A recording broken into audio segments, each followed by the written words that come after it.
Memorial Day weekend for many means the unofficial start to summer and the unofficial or official start to the grilling and barbecue season, if you will. And my guest this morning on Jersey Magazine is a member of the Barbecue Hall of Fame. He's got a brand new book out. Meathead, good morning and welcome. Good morning. Good to talk to my friends in Jersey. The book is called The Meathead Method, and it's pretty much everything you need to know about the science of grilling. And as someone who was advised to get out of a physics class in high school, I have to tell you, I'm a little daunted by the thought of, oh God, I have to do physics. I got to do science here in cooking. Tell me about this. Yeah, all right. The book is divided in half. The first half is a science book. You know, every time you set foot in the kitchen or on the deck to grill, you're doing a chemistry and physics experiment. You're applying heat in the form of, or energy in the form of heat to protein, carbohydrates. So the interaction, what is fire? What is smoke?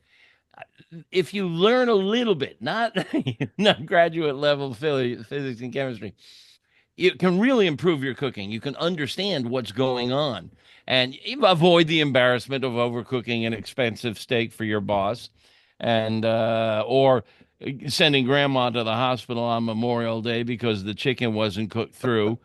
There's a lot of good methods, techniques, ideas, fun stuff that people don't often think about. Um, can I tell you about one of the coolest ones? Please. All right. You love fried chicken, don't you? Absolutely. And you don't cook it at home, do you? No, I do not. And that's because it spatters all over the kitchen counter, all over the stovetop, all over the floor, So sets you've been off in the my smoke. kitchen. Yeah. Sets off the smoke alarm, stinks up the house. Here's how you do it. You get yourself a Dutch oven, big old heavy pot. Take it out back to your grill. Gas grill is best for this. Turn one burner on high. Put the Dutch oven on top of that. Fill it with about 2 inches of oil and leave the other burner off. Then you go inside to the kitchen and you take your chicken and you roll it around in some flour, then into egg, then back into the flour, and now you've got a perfectly dredged chicken. Take it out and throw it in that hot oil. Get the oil up to 350, 375, and you've got magnificent fried chicken fresh from the oil. It doesn't absorb a lot of oil this way, and you haven't made a mess of the kitchen. And you're not going to set the deck on fire. You're not going to knock over a big old Dutch oven or a grill or anything. Perfectly safe. When the chicken's done, you take it out and you put it on the other side of the grill where there is no flame, and it just sits there, stays warm, and drip dries. Perfect. You know, you're talking to somebody who fired up the grill a few days ago and managed to undercook two hot dogs. That's How the hard to hell did do. you do I that? know. I know. Well, there are there are a number of things in the book, and we were talking about science. And one of the things that sounds very scientific is, and I don't even know if I'm pronouncing the word properly, the Maillard reaction. Is that yeah, correct? the Maillard reaction. It's named Okay. after a French guy named Maillard.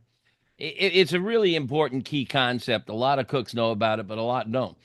What happens is when you apply energy to proteins and amino acids, and that's what most meat are made out of, like a steak, we'll think of.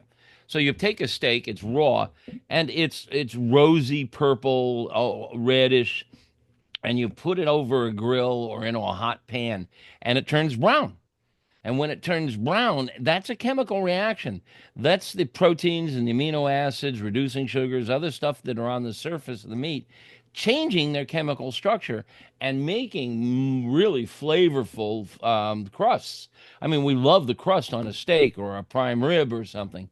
And it happens on almost anything. I mean, the Maillard reaction is employed when you make coffee beans, chocolate beans. It's just what happens when high heat impacts most foods. You talk about myth busting a lot in this new book, and one of them is one of the myths is you can tell if your meat is done by cutting into it. And I have been guilty of this, and Yeah, I've never been able to get it right. yeah. It's an issue of color.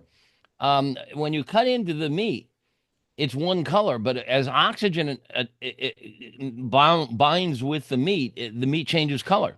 So it may look perfectly medium rare, but after 15, 20 minutes, the color has changed. The only way to tell if food is done, if it's safe and if it's optimum flavor, is with a digital thermometer. This is 2025. If you are still using one of those little round dial thermometers in the junk drawer in the kitchen, take it out, put it in your driveway, and back your car over it. It's a go out. You can buy a $30 or less, a really good digital thermometer that'll tell you exactly the temperature of the meat in 5 seconds or less. And it's not gonna, you poke a hole in the meat with it, it's not gonna deflate the meat. It's 75% water. An 8 ounce filet mignon is 6 ounces of water. So you can poke the heck out of it and don't worry about a thing.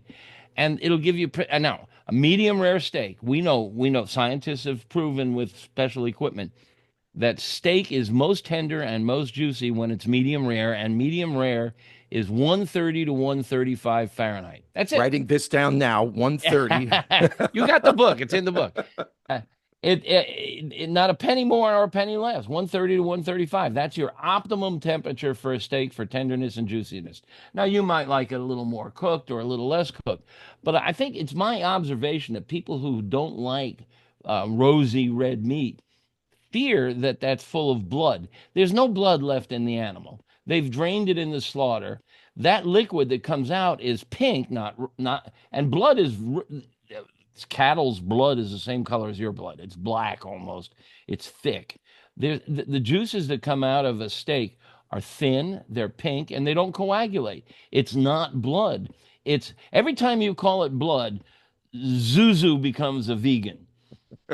A bell rings and Zuzu becomes a vegan. No, it's just water, and it's tinted pink from a protein called myoglobin. And it's nothing to fear. See, we're going back to that science again. You offer a number of tips, including, in addition to myth busting, a number of tips, including somebody wants it medium rare, somebody wants it rare, somebody wants it well done. It all comes down to toothpicks, Toothpicks. right? Didn't you say that? Like stick. No, that you people use toothpicks on cake, but do you a digital thermometer, they're high quality. We have an electrical engineer who tests them for our website, amazingribs.com. Go to amazingribs.com, find one that is in your price range.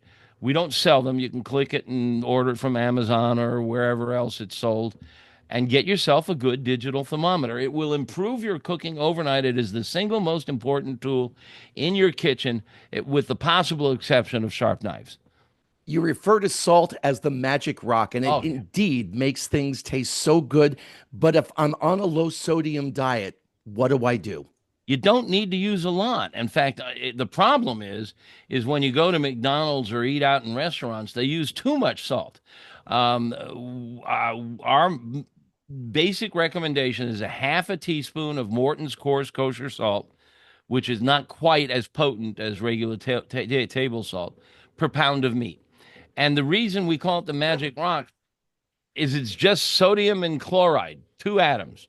And when they get on the surface of the meat, they get wet and they get electrically charged, and they go deep into the meat, and they alter the structure of the proteins somewhat to help them hold on to moisture.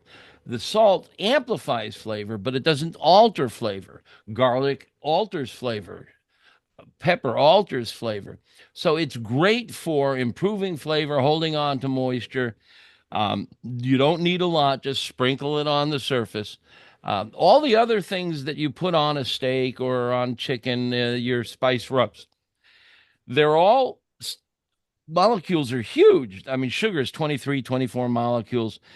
They can't penetrate. They'll get into the little tiny microscopic cracks and pores on the surface, but they can't go deep like salt. So all the other stuff on your spice rack is a surface treatment.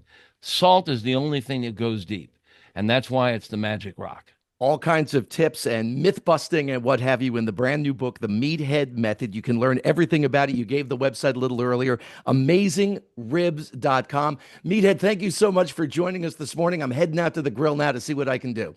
Jim, have fun. Don't burn anything.